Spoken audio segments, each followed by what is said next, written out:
Greetings and salutations. Good evening, good afternoon, wherever you are on this big planet of ours. My name is Doc Skinner, and it's the Doc Skinner Podcast. Thank you for joining me this afternoon. Got a really great show for you. I got two amazing gentlemen as guests. I've known these guys for years. I love them. They're just brilliant. So we're going to spend a little time, and they're going to talk about what's going to be going on when they are up at the Disclosure Experience 2025. So without any further ado, ladies and gentlemen, Mr. John DeSouza and Mike Bara. Oh, so John gets top billing. Okay, all right. I know how this works. I see how this is working. Well, I'll flip it later. Mom had her favorites too, and I guess John is yours. How's it going, boys? How are we doing? Looking forward to this big thing. This is gonna be great. Yeah, awesome. Yeah. So, so what have you guys been up to recently? Well, me personally, I was just at Mel Carmine's Quantum Summit 2.0 in Florida. That was about 2 weekends ago, 3 weekends ago. And it was a great event there. We talked a lot about XRP and currency resets and aliens. And, you know, my thing was everything. My kind of new line is everything is either money or aliens. And that's kind of what we're dealing with right now is everything revolves around money and aliens. That's and, a really good way to think of it. Yeah. I mean, everything that if you look at any political event, John, and I know we're going to agree on this, it's always going to come back to one of two things, either money or aliens. It's one of those two. And, you know, I had a wonderful time. That's your next book. Right. Well, if I do another one, yeah, I don't know. I don't feel like writing right now. That would be, Ancient Aliens and the Deep State would be the title of that one. But I once got told if you write that book, you can write it, but you won't be alive 3 months later. So go ahead and write it. But, you know, so anyway, so I did that. And I went to L.A. to see my friend's U2 tribute band, Hollywood U2, one of their last American shows. They're going to head off to Europe now for 5 or 10 years and build things over there. That was bittersweet. I went to L.A. and I'm going to L.A. next weekend after this for the Alien event coming up with, what's his name? Brad Olson, Dave Farman, and those guys. And it'll be a nice trip back to Los Angeles for me. I haven't been there now in 2 weeks. So it'll be fun to get back to my old haunts again. 30 years ago, did you guys ever think that you'd be doing what you were doing now? You know, putting the truth out there. Well, I know we should let John talk, but I want to answer that question right away while I got it in my head. Look, I was just looking through some stuff. I had a kind of a row with Bill Mooney, who was Will Robinson in the original Lost in Space, right? And no way. He's a producer. You know, he's a producer of Ancient Aliens, or, you know, he was, or he is, or I don't know. And I met him at AlienCon in 2019. The whole crew was there, Mark Goddard and Bill and Angela Cartwright and Marta Kristen. And I got to meet everybody that was still living, and it was just really great. And I also met David Duchovny there. And I was like sitting there thinking, if you had told me when I was 12 years old that you get to talk about aliens in like on the with Art Bell on Coast to Coast AM, I didn't know who Art was then, but you know, that kind of thing. You're gonna hang out with all the people from Lost in Space. Bill Mummy, Will Robinson's gonna know who you are when you walk in the green room and say, "Hey, Mike, great to see you," and be really cool to you. And also meet Captain Kirk, Bill Shatner, and you know, all that stuff. If you told me that, I would have been like, hey, all of my 12-year-old dreams have come true, except one of the things I wish I dreamed for then, John, would be to be rich on top of that. No, right? So it just reminded me, that, you know, yeah, I mean, it's amazing where I'm at and the things I get to do. And even though Bill doesn't approve of me now because I support Trump, well, bummer, because Bill, you're going to find out, like everybody else, you're going to find out what's what in these next few years. And it couldn't be more exciting for me. Yeah, I am just rejuvenated this year. I am just so pumped. It's like, you know, that everything is supposed to be in a 7-year cycle. I feel like I'm at the beginning of a new 7 year, and I'm stoked for this year. John, what about you? Did you, I mean, your book, your not book, your off-duty book, or what was it called? The acronym? Notebook. Off the book notebook. Okay. Yeah. It was the OTB book that was taken basically by some retired FBI agents that wanted to go to to Los Angeles, Hollywood studios to be consultants, and that's what they did. And they went and they took a lot of my material. I'm sure that Mike could tell you a lot about this particular topic of when we get our, because we put out so much IP. I mean, we put out so much IP over years and years, whether you're talking books, films where we consulted, television shows where we put out so much material that ultimately Hollywood is a giant theft machine.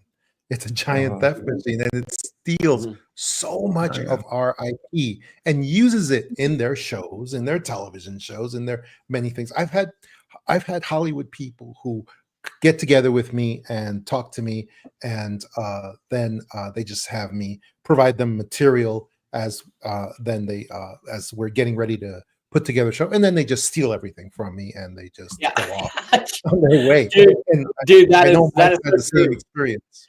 Yeah, I was watching a Will Ferrell movie. I forget which one it was, but he was up there on this rant, and he starts telling these jokes to people. He's trying to offend them, right? And so he tells my joke, and I'm like, oh, this is interesting.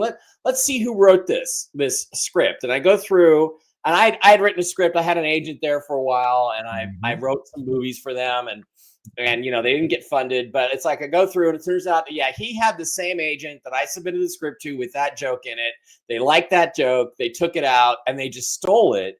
And it's like, I realize you're not going to get a screen credit, right? You're not going to get a screen credit for a single joke, but according to the rules, it's like, I think they had to pay me $1,500 or something for using my joke in the movie. No. And you're like, really? You can't just pay a guy $1,500 so he can say, by the way, that was my joke in that movie, and I got paid. Here's my check. No, they can't do that. No. They have to steal everything. Right. And it's a hypocrisy.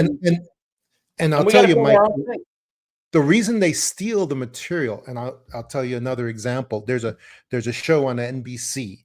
I couldn't say this if this wasn't true. There's a show on NBC called Manifest. It's an excellent show that deals with some topics that have never been dealt with ever before, namely the clairaudient reality of the universe, the great voice, all of these topics that they got from my book, The Clear Hearers. And basically, when they started that show, what they did was, as they often do in Hollywood writing rooms, they just start with a pile of books in the middle of the desk. And they say, okay, which of these books are we going to use the ideas from? And then they give summaries of each book. Yeah. They pass and them most around. of these guys, everybody's trying to have originality. Yeah, and most of them have no talent either. They have no talents, no ability except parasitic. That's all they have, is that parasitic ability to take somebody else's work. And so they took basically my book, The Clear Hearers, and they used entire scenes from my book in the show.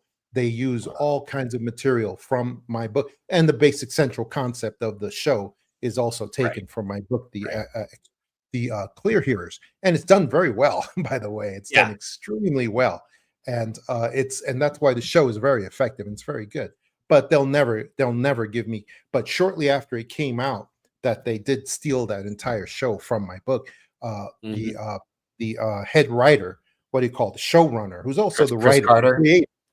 Yeah, who's Chris also Carter. The creator of the show. Yeah, he was asked shortly after that was discovered, where did you get the ideas for Manifest? Where did they come from? And he said, and he was ready. He said, oh, well, no, I came up with the ideas for Manifest 10 years ago. And I wrote them all down and I got them, and I've been trying to get this show made for 10 years. Well, if you look into the chronology of it, he was like a college freshman in college 10 years prior to that statement being made. So I would say it's impossible that he was able to develop that level of sophisticated ideas for that show at the time. But especially when you're young and stupid and drinking beer and going to keggers. You're not thinking about writing scripts. For shows. Exactly. Well, you might be thinking about it, but you aren't doing it, John. Exactly. There's other cases too, like Like, there was a guy who sued U2 over the guitar solo on aspects of this song called "The Fly" from Achtung Baby, and he went all the way to court, right? And it's like they play this segment, and this guy had sent these demos and had actually been at Interscope Records, which was, guess what, U2's record company.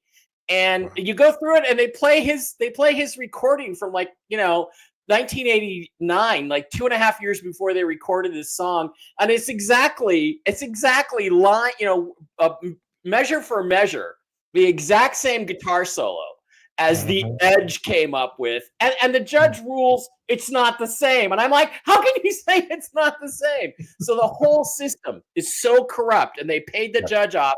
It's like, couldn't you just get, you guys are worth more than $1 billion.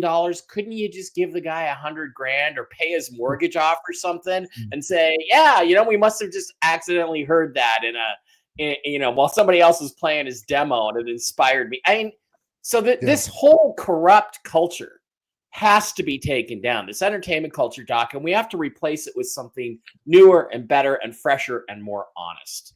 Exactly, Mike. Exactly. And, and I said all that to say, basically, that this sort of thing, it just happens all the time, and we're so used to it that it's kind of like it's par for the course.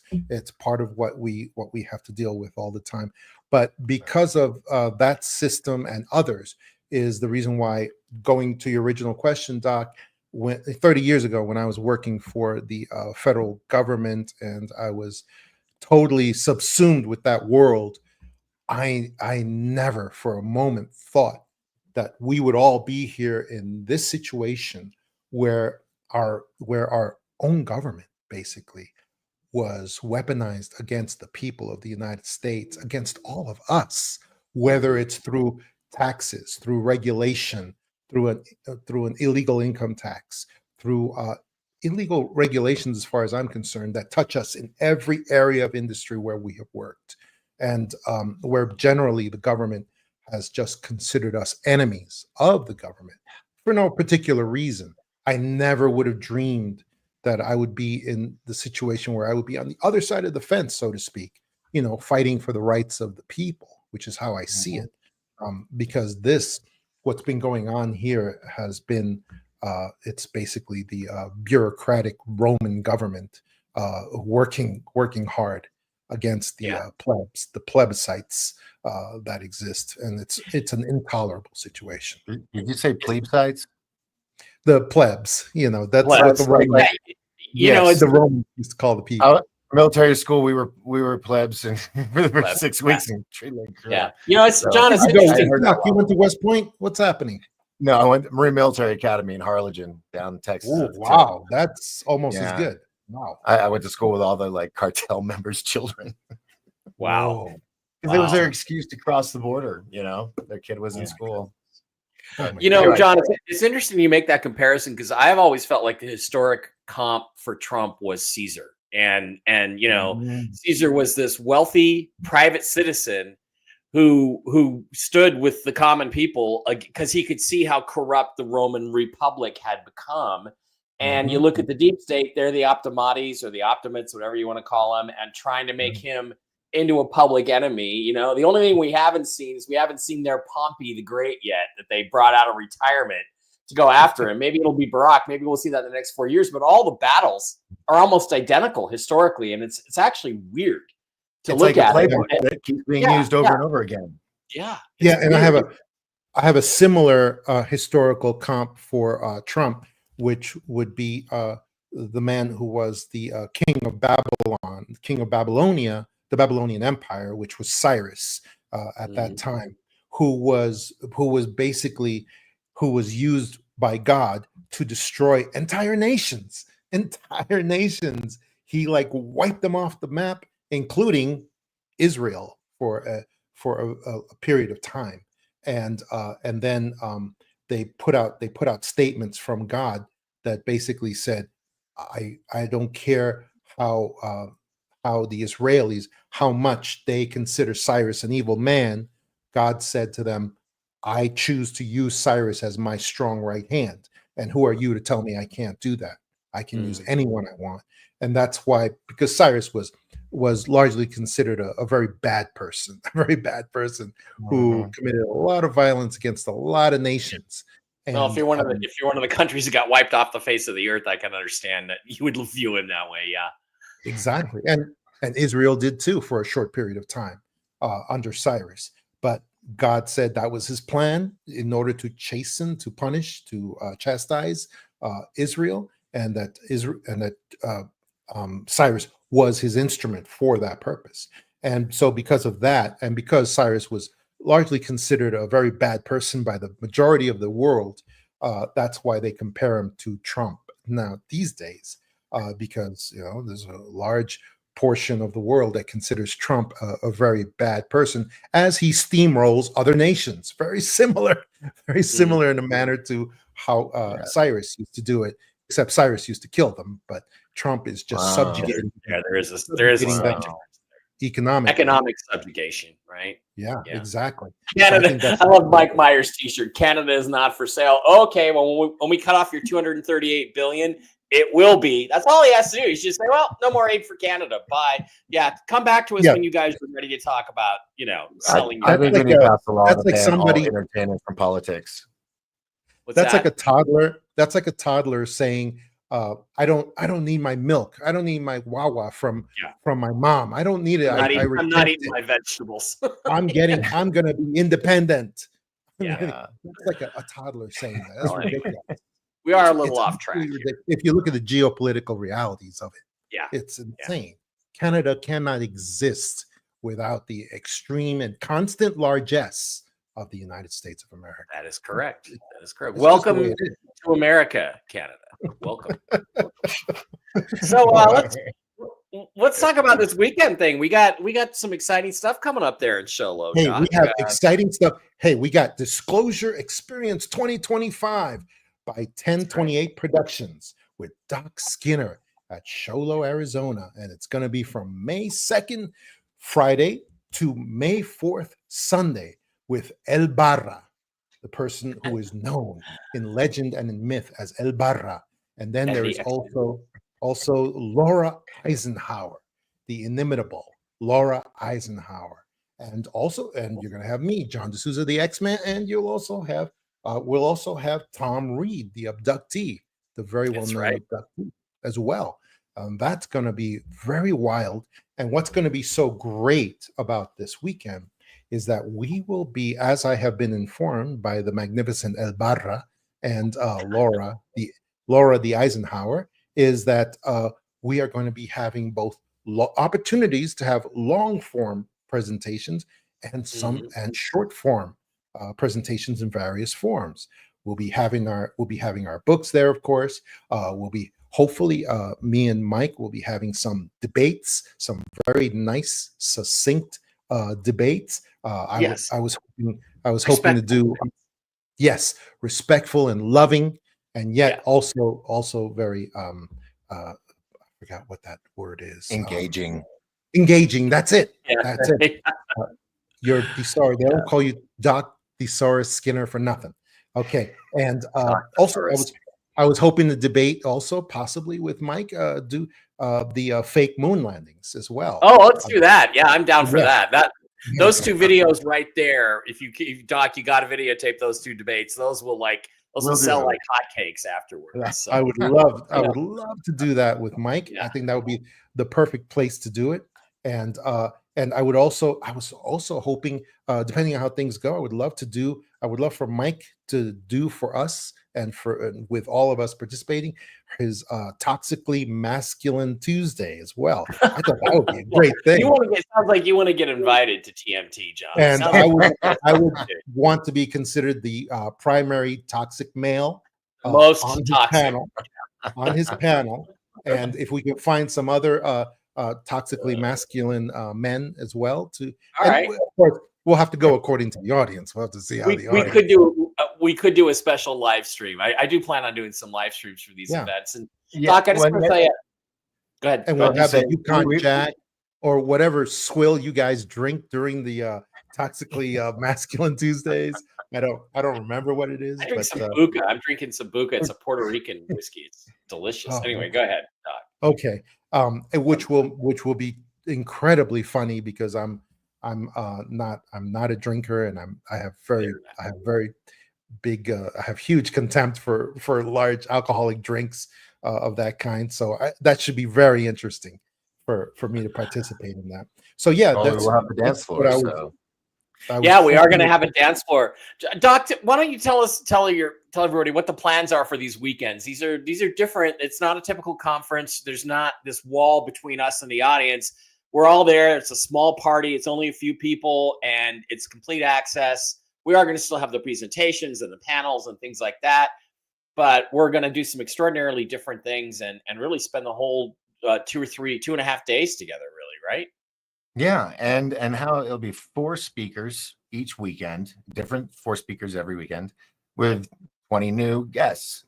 And the whole point of this, it is different. I always like to think outside the box. Was that when you guys do these big events, people will spend, if not thousands, hundreds, if not thousands of dollars traveling, getting a hotel, getting the pass or the VIP pass to the event, being in lines, buying swag, getting in line just to get a photograph or an autograph. It's not. I didn't want to do that. It's not that intimate. People nowadays, you show them a picture of you and a celebrity, and they're like, "You paid for that." But yeah, what if you had the opportunity? And also, waiting in line to ask a question. People get nervous, they freak, and then they don't ask the right question, and they're like, I wish I asked that. This breaks down those walls and those barriers between you and the audience. These 20 VIP guests will have all weekend to have breakfast, lunch, barbecue dinner, sitting under the stars, practicing yoga, learning meditation, remote viewing. Everybody's going to bring a little something special because I'm letting these speakers have free reign. They get their half day with the 20 guests. If they want to go hiking and look at petroglyphs, they can do that. We sell out every one of the tickets. We're hoping to get by a bus. So if you guys want to do extra road trips, we'll be able to do that at ease. There's a beautiful area up here. One of the largest certain kind of pine tree, and I just went blank on it, but in the world, largest pine tree forest of this pine tree.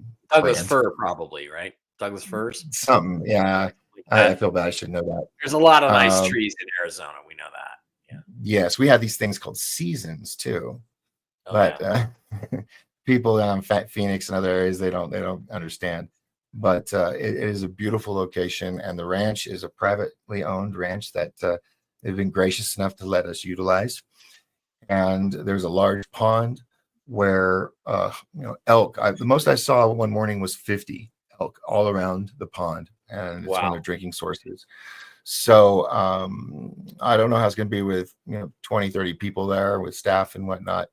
But I'm sure in the mornings, if we're quiet and we go out for coffee, we might see a few. So that's a beautiful thing, and it's really off the beaten path, and it's very isolated. So if someone wanted to do screaming therapy, you could do that. I mean, we would call the guys next door. Hey, right. Let's get some night vision goggles and invite the aliens to show up too. That's another thing. I got my psionics camera, my color night infrared. Some night watch stuff. Maybe a Bigfoot will show up too. You don't ever know. And someone said they suggested maybe talk to the junior college and see if they have some telescopes that we could utilize, for an evening or so. But it's going to be so unique, and I am so looking forward to. I see you guys at other conventions, and it's kind of around the same. You guys change it up, of course, after a month or two. It's always changing, but it's just you guys are stuck with an hour. You stand here, you can walk here and here, but that's about it for the spotlight guy. And then you go down, you sit at your booth. You've got this barrier, and you get to sign stuff. These people, they're going to remember that, but this is just I call it exclusive inclusive. or inclusive, exclusive. Yeah, the other way. Because it's the whole, these 20 people are going to bond with these speakers because they're going to have an experience that no one else will get to ever have. Like the people that go up on the Blue Origin rocket. Isn't that the Amazon guy? Blue Origin? Yeah. That's what's one of them. So those people, they bond. They get to experience something together. And I've spoken to speakers and they say, man, I just never have enough time to say all I want to say. Exactly. I'm always being rushed off stage for the next person. Yeah, they give you an hour, and I'm like, I can't even get through the background in an hour, right? On the Kennedy thing, come on, Yeah, and yeah, it's the other thing is you might get in depth in your speech and you forget to keep in track, and you're like, oh man, I got more on the Apollo, but they cut you off. Not as bad as the first time. Now, John, you weren't here for this. The very first Disclosure Con. Mike's up on stage, right? I'm running the whole show by myself, running around like a chicken with his head cut off. And all of a sudden, he's about to reveal something because I told everybody, bring something that's new, never been heard before. He's about to reveal it, and the stage and everything, all the electricity power goes out. And you hear somebody in the audience go, they don't want you to know. The hell, yeah, exactly. And I'm running, and there was this person who did a podcast, and they were back in the green room interviewing Travis Walton, and she had lights and stuff. So she started unplugging all the lights, and she unplugged the main cord to everything on the stage. Oh my goodness! And so do you remember that? Yeah, that was a fun event. That was fun. Well, it's okay. Disclosure Cons were great, and they kind of established Sholo as a place to come for this kind of thing. And let's just get it. I'm just anxious to get there and get it built and have these. I mean, this is exactly what I want. Is just to pick a few of my favorite people like Laura and John and Tom, and just go in really, really great depth. And we don't need the electricity. If it goes out, it's not a problem, Doc, because there's so many things we can talk about. It's May and June, the perfect months of the year before monsoon and after winter. So it'll be really nice, clear skies, and the stars are so beautiful without any of that light pollution around. It's just gorgeous. It's a good 25-minute ride from the hotel. But the hotel is because we want to make sure everybody's pampered. So, I mean, there's bunk beds and stuff, but there's not a lot of privacy. And, not a lot of enough beds. So, hotel it is. And then we'll just be picking everybody up in the morning and bringing them back at the end of the night. And, of course, if anybody needs to get back, we'll have a card. Am I going to buy drinks for everyone who comes to my party? Well, I suppose, why not? Yeah. I think a lot of the drinks are going to be in there included. I don't know. Is that true? No. It's open bar. Open bar. So yeah. The drinks are included. What about food? Hotel? Drinks, all meals. That's breakfast, lunch, and dinner, and barbecue. I'm trying to get the mayor of Sholo to come out and cook because he has a barbecue company. So we'll see if we can do that. And that covers you guys. It covers the ranch, the bus we got to get. So it's a pretty good deal in comparison to other things where you spend a lot more, and most of the times you're really frazzled because you're impatient waiting in line, or you don't have enough for this or that. And here it's just you're just hanging out. I mean, these people are going to experience what we do with each other all the time, just sit and chat and we got to get each other's minds. We got to get the barbecue guy out there because I'm doing a second weekend in June, I think 13th, 14th or something like that. And I'm going to be there with JJ Ainsworth and look at that. And Brooks Agnew and Marina Sarin from Spain. And I asked her, like, well, what kind of restaurants do you like? You're going to come to Vegas and visit me. We're going to come up together and all that stuff. And she said, ribs. I really want to try American ribs. That's the thing she's looking, a Spanish girl, young girl. She wants to. So let's get that barbecue out there just for Marina on that weekend. Yeah, we will. Yeah, that's her. Yeah, June 6th through the 8th, correct. She wants to try the ribs, so that'll be fun.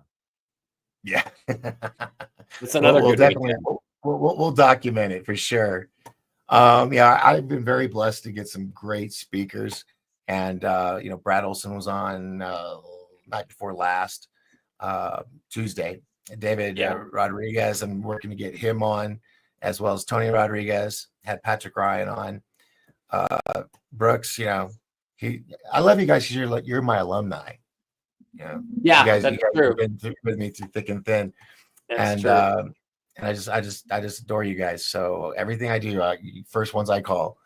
I'm interested in Daryl James's story and Lily Nova. Mike Mazzala, I got to meet with him 2 weeks ago down in the valley with Christopher LaPrath, and really nice gentleman. Gonna have him in there as well. It's just, Travis Walton, Quincy Roser, who's known as Dark Hour Paranormal. Of course, Jim Goodall. He's going to be doing a second one because he's going to be talking about his adventure in South America to Belize, where they found all these pyramids that were hidden. And then Ben Chastain will join us for the final weekend. Oh, so, that's nice. You got Ben to show up. Ben's a good guy. He's fun. Oh yeah. He emceed the last Disclosure Con, actually. Yeah. So that's right. Yeah. And then before that, I had him and Rob. They came out. So good guys. And I love how they do their research. They get down and dirty, and they got the receipts. I admire that in them and you guys, how you put all this stuff together for books. I am going to attempt a book this year. It's gonna good for you. Everybody else, all my friends have got a book except me. Yeah. So yeah, I got to work on that. And then of course, movies coming up, which you guys, I would love to have you in the film. We'll throw you in with crowd scene or something. No. This is what I would love to have you guys play, because I think it'd be hilarious. I have Easter eggs throughout my film, Fly the Rise of Jet Parker. All right. And I think it would be just bomb diggity if they're like the school teachers at the high school, people at the iFly facility are all of you guys. Travis, I'll be a school teacher. Yeah. It's nothing but ufologists and researchers just doing little cameos and no one knows it. That sounds great. So yeah, it's a great trip. It's down the valley. It'll be at the Talking Stick. That iFly there. iFly is 100% on board, so that saved me about a lot of money. And the best way to promote it is the facilities, and so it's the perfect target market, and they've got them all over the world. So I know opening night will be good. And the soundtrack, oh my God, this just happened yesterday. I thought I had a kid. The soundtrack for Fly the Rise of Jet Parker is now on our website for the world to hear. They can't download it, they can't copy it, but they can stream it. And the music is amazing. Can you hear it? No, I can't. No. Oh, you can't? Okay, don't worry about that. But that's on the 1028.com page, and it's 9 songs of all different variety. And I've been waiting over a year to just share it with somebody, But now everything going hopefully the way I want it to. We'll be filming in either July or August, and it's going to be a hoot. I think everybody's going to enjoy it. But what kind of things do you guys have planned? What do you have up your sleeves? John? For me, I really am very anxious to do to do an updated version of this course I've always taught forever, which is Para Investigation, 101. Para Investigation 101. It's the main course I have taught over the years, but it needs to be given to a modern audience with modern events happening right now. Modern thinking. And it's just teaching people the basic systems of investigation that I've taught, even going back to the FBI when I was teaching it as a legal advisor to FBI agents on just how to do basic investigations, because people don't really know. People don't know what real evidence means in a legal form that can be introduced into court, and that is at least eligible for that. And people just don't have any idea, because that whole area of evidence has basically been taken over by science, and then they're dictating what is real evidence and what is not. And that's a complete wrong-headed approach to an area with by fact finders who are not investigators. They are fact finders. And so that's the major thing I want to do in both long and short forms, in some way, to teach this course again, with modern events being instituted in there, and also we need to get to all of our areas to shorter forms, which has more of a like a coaching vibe to it, where it's more intimate, where we can teach it to smaller groups on more closer to a one-on-one kind of situation, kind of like workshopping type situation. But workshops are always very hard to do with the large audiences that we always deal with. If you want, we could set up a crime scene for you. Oh yeah, yeah. But, unfortunately, well, I'll tell you what, John. I'll do the Kennedy thing. I'm sure you've seen me do it before, but there's more to it now. There's more information that wasn't there. So let's talk about the ultimate crime scene, the Kennedy assassination, and let's go over everything I think I know and everything you know, and that'll fit right in, kind of. I mean, that would be really fun to do. Oh yeah, that's the sort of thing. Right. Yeah, that's the sort of thing you do as practical application of very basic exercises under a new sort of rubric that you go after in this area. And yeah, that'd be a perfect situation, because basically modern society today, with the cabal up to all their old tricks that they have been doing forever, basically everywhere you look conceptually, there's a crime scene, unfortunately. And one of the most basic examples of that, which I'll be discussing with Mike later on, is also the fake moon landings. The entire all of NASA, as far as I'm concerned, is a giant crime scene, and that's something you can ferret out with minimal investigation. But by the way, my show "Truth Behind the Moon Landing" for Science Channel is on Science Channel right now as we speak. I had to play the crazy John DeSouza conspiracy guy who believed the moon landings were fake. That was really fun. That show's on right now. Actually, it's been on all afternoon. So check that out over on Science. He loves watching his shows. I would too. Well, I do, and it's like, I mean, I was like, I do not believe the moon landings were fake, John.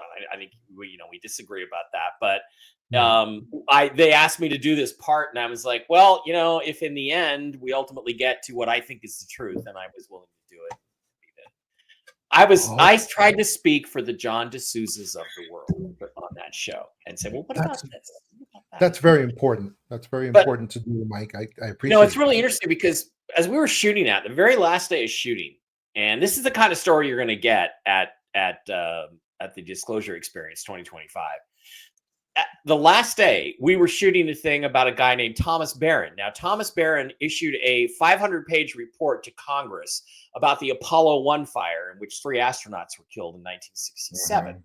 And he basically said, I was telling these guys for years that this was a problem, this was a problem, this was a problem, that was a problem. Nobody paid attention. I was ignored. He went through the whole litany, right? And then he and his family, except for one daughter, were killed when a train, get this, comes out of the NASA railroad pool and hits his car on the train tracks in Florida, where it got stuck and killed him and everybody else except one daughter, who absolutely wouldn't talk to us about it. So at the end of the shooting, we're sitting there, and we've got this guy, Chad Jenkins, who was an FBI guy. He was no John DeSouza. Let me just tell you, John. I hear that. And Leland Melvin. Leland is proof that you can be dumb as a post and they can still put you in space and call you an astronaut. Anyway, so we're going through this whole thing, and they're telling me, oh, this is an accident. It was just an accident. And, here's the report, and da-da-da-da-da-da. And we got done, and we were done filming. everything's breaking down. You know, they're clearing the set and everything. And about 15 minutes after we'd stopped, I look at the report again. I'm just standing around talking to people, and I look, and the report is titled homicide report, not accident report. It was a homicide report. And I'm like, I don't think cops would call an accident a homicide if it wasn't a homicide. So they investigated it as a homicide, and then somebody told them to back off. Anyway, that's the kind of thing that I would love to talk to you about. Happens every day. We're gonna have in these discussions. We're gonna have at Disclosure Experience is we're gonna be able to go in depth on this stuff. We're gonna pull that report up, John, and we're gonna go through it. And you know, we're going to talk about whether or not this guy was deliberately killed to silence him as part of them covering up the entire moon landing thing. It's exactly. Something that, you know, it's the kind of information that unless you have an FBI agent, you know, right there to help you with, that you know, you can't have this kind of discussion unless you got somebody who knows what they're talking about. Because I'm no cop. There you go. Yeah. It'll be fun. It's gonna be so exciting, dude. I can't wait. For those that are wanting to go, I'm going to show the promo at the end of the show tonight. And if you go to the website, you can purchase your tickets there for all the individual events. Do know that the price includes hotel, food, open bar, entertainment, the speakers, the ranch, the bus. So it is a pretty good deal. We break it down, and you can do it in payments if you wanted to. If it's you just want to do a little down now today and then pay the rest later, you can do that. So go check it out on the website. It's this is the Fly website. It's going to be 1028 Productions -, the little dash thing, productions.com/DE5. It's at the bottom of the screen. So it's been scrolling, and you can just go from there. And it is only 20 people per weekend. So if this is something you would really want to do, now's the time to act.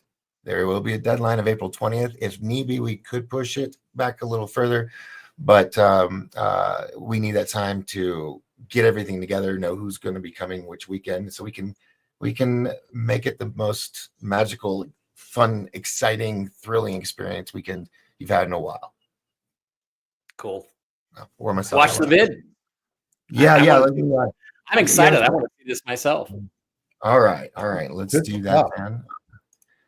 Great stuff. And apologies in advance. My narrator has a little attitude. And here we go. All right. Have you ever attended a large conference or event with hundreds of attendees? One that features notable speakers that you hope to ask a single question or at least get an autograph or selfie? Well, the time has come for the opportunity of a lifetime. 1028 Productions and Entertainment is pleased to announce our exclusive inclusive events occurring each weekend in May and June 2025. These events will be held at a private 40-acre ranch in the White Mountains of Arizona. You and 19 other VIP guests will have a once-in-a-lifetime weekend to spend quality time with prominent speakers. The weekend includes discussions, activities, workshops, UFO watching, campfires, meals, barbecues, and nightly entertainment. Scheduled to attend are Tony Rodriguez, James C. Goodall, Michael Schratt. You're going to DE25. Ben Chasteen, Brad Olson, David Nino Rodriguez, Ryan Patrick Burns. Holy shit. Oh yes, but wait, there's more. Travis Walton, Quincy Roser, Rex Bear, Brooks Agnew, Mike Bara, J.J. Ainsworth, Marina Seren. So many to choose from. Can I continue? Laura Eisenhower, Lily Nova, Daryl James, Aaron Kuhn, and Tyler Kiwala, Jeff Harmon, Camille James Harmon, John DeSouza, Tom Reed, Christopher LaPrath, and Michael Mazzola. Your registration fee covers meals, lodging, and open bar, and musical entertainment on Saturday and Sunday nights. Lodging will be provided at our local hotel, the Green Tree Inn, for said weekend. April 20th is the final deadline. For more detailed information and to register for one of these events, go to 1028productions.com/DEE25. Reserve your spot today, as there is limited availability.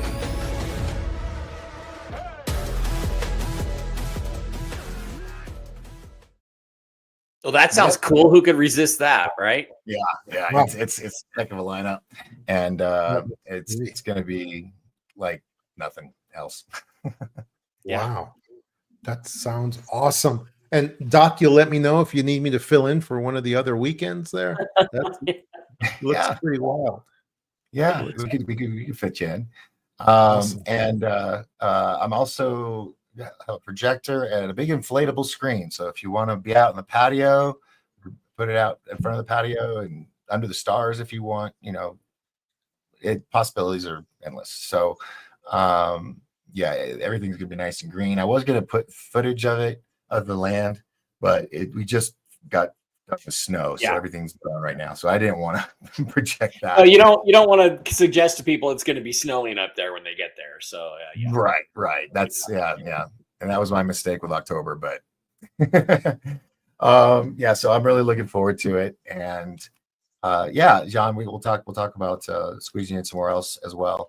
Have you mix it up a little bit, so that way it's unique for everybody. The first weekend is me and Laura and John, and that'll be the awesome and Tom. That'll be the awesome weekend. You want to go to that one, folks. That's the one. So John, I've got May 16th and Rex Bear with May 30th through June 1st, and that's what I got available. So we'll go over it again, but that's what I have. Cool. That'd be great. Yeah. Awesome. I love me some Rex. That's I got to get him on too, and get Nino on, and I think he wants me on the show. I was like, you want me on your show? But so I'm gonna try to get on a bunch of shows and promote as well. And man, I'm kind of in a daze because of what you guys talked about, just a lick of the iceberg. Mm-hmm. I'm looking forward to the debate, especially with the stuff that came out. Let's talk about this. We got some time. We got about another 10 minutes. Let's talk about the JFK release of the files. What do you have you guys looked at them yet? Actually, Doc, I've got to go in about 5 minutes. I actually do have to go. Okay. But yeah, right. The thing is that so far is that the new JFK documents don't seem to move the ball forward at all. I mean, all I've seen is people trying to say, it was Israel and Mossad. There's like 4 documents out of 80,000 that even mention Israel. And I don't think that's a very strong case. But if you're looking to support your pet theory, I think you can find something in there. What I find fascinating is as I do searches, there's still no information on for instance, Beverly Oliver, who was the babushka lady on the grass shooting film of the grassy knoll, right? And tells his story that the FBI asked her for her film, took it, and of course she never saw it again. She's not mentioned in the documents. The people that are mentioned are, there's some stuff there about Alan Dulles, who was on the Warren Commission, but everybody's like, oh, well, the CIA killed Kennedy, and because the CIA is mentioned here or there, some Cuban agent thinks it was the CIA that did it, is mentioned in a document. That's not really evidence, right? But what I'm afraid of is that everybody's going to get to a certain point and go, well, it was, Roger Stone. Oh, well, it was Lyndon Johnson and CIA. And nobody is asking the question that they should be asking is, who gave the order? Because there is nothing in any of these new documents or the old ones that says where the order came from. So if the CIA is going to conduct a hit on John F. Kennedy, who gave him the order? Who within CIA gave the order? And that's the thing, John, is that it was not within CIA. There was another group, and we all know who they are. They used to call them Majestic 12 or MJ12. They're the ones who gave the order. My pet theory is because Kennedy was going to go to the moon with the Russians and put an end to the Cold War, among other things, and also share whatever we found on the moon, which, believe me, ain't going to be rocks. It's going to be technology left over. So, nobody's asking that question that I think needs to be asked is, well, who gave the order to CIA? Because I'm not going to argue that CIA was the muscle. I'm not going to argue that maybe they didn't hire some mob guys to be involved at different levels. But if you look at the history of the documents of the National Security Action Memos, where Kennedy said, we basically said, we have a deal with the Russians to go to the moon together. And 10 days later, they killed him. It could be that this thing was so haphazard that they basically decided that's the last straw on November 12th, 1963, and executed this operation on November 22nd, 1963, which is why it's such a cock-up, why it's such a, there's so many holes in the assassination, and the cover-up was so poor. So, I mean, to me, that's what's reinforced, but people just, CIA is not the top of the food chain. We need to get to the people behind them, because that is the question that's not being asked. There is one other, though, and it's been going around and it's been getting traction, and I want your opinion on it. It's that extra frame where people say, and it looks like it to me, but I want your thoughts, where the driver is turning around, and when he does that, that's when the fatal shot happens. Yeah. A lot of people are saying that he turned and he fired. It's a fake AI video. Okay, that's a fake video, and you can tell by the way they zoom up. You're actually, the bright spot is a reflection off of his wristwatch as he turns around like this. That would, by the way, almost be an impossible shot. It's a far easy. I've stood behind the picket fence on the grassy knoll where Dallas police officer J.D. Tippett took the fatal headshot, the badge man, as they call him. That's a way easier shot than the guy doing this and shooting Kennedy in the head. So that's again, it's a fake video. They've used AI to add to it and stuff. It's not a real video. The actual Zapruder film, you can see him turn around, and there's a little reflection, which is just off of his wristwatch. And it's also pretty clear from other sources like the Marie Muchmore film, which nobody ever talks about. You could actually do a stop frame, which I've done, and you can actually see blood coming from spraying in front of Kennedy's head. The front of his hair is pushed up like this. The back of his head is completely untouched. And that means that she captured a frame where the bullet is partially already inside his skull here. Wow. And not come out the back yet. And nobody ever talks about the Marie Muchmore film. And I'm like, it's right there. I just did a frame capture, and you can see this red spray. So you can tell then he was shot from above and the grassy knoll, not from some sewer drain, which would be almost an impossible shot. And John, I don't know. I'm not an expert marksman, but I do think the left-handed shot with the gun, even if that wasn't such an obviously fake video, is basically almost impossible. Am I crazy, or you're the FBI guy? I mean, no, of course not. It would be a very difficult shot from there, but the CGI question is determinative of the whole issue anyway. So you don't need to go any further than that.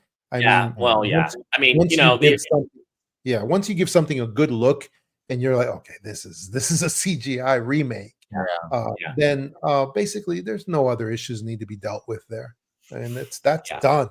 That's done. Like similar to when I saw the landing of the Elon of the astronauts on that ocean with the ribbons in the air that were supposed to be parachutes, and you just look at that, and I looked at that, and the way that it looked seemed very familiar to me. And then I got a very young person to come and look at it with me, a person who has played Call of Duty and all these sophisticated video games. And I realized this scene that they showed on television, it looked like it was taken directly from the latest really visual realistic like simulator or something like that. 3D simulators games that have been on there. And it was just patently, and once the younger person pointed it out to me, it was extremely obvious that whole scene with the dolphins that just came suddenly on cue. On cue, that like with the angels' voices singing in the background, and then are we gonna have some discussion? You had the ship that's shifting in the water, but there's no foam, there's no splash, there's no hidden, there's no artifacts of what would normally be in there, and the only artifact that made it look CGI was this incredible, weird, smooth blendiness of everything together, where it Yeah, all it's too seemed to clean. flow together like a visual, realistic 5D game. That's what it looked like. So, you know, you just go where the evidence shows you. That's it. Yeah. And We're then gonna have a great weekend, a great discussion. Doc, I'm sorry, I gotta go. I gotta do this other thing. I have to. All right, man. Thank you for joining us, and I will see you soon. Okay. Thanks so much, Mike. All right. All right, Thanks and so you guys much. get Thank signed you. up for this weekend, for all these weekends. They're going to be just incredible. So Yes, absolutely go yes. there. It sounds freaking crazy. It's gonna be awesome. All Awesome. right. All right. right. Thanks, Bye, All right, Doc. well, John, Mike, thanks for joining us. I'll talk Thanks. to you guys here soon. All right. All righty. Take care. Take care, All right. guys. Bye-bye. Take- All right. I always can't find the button.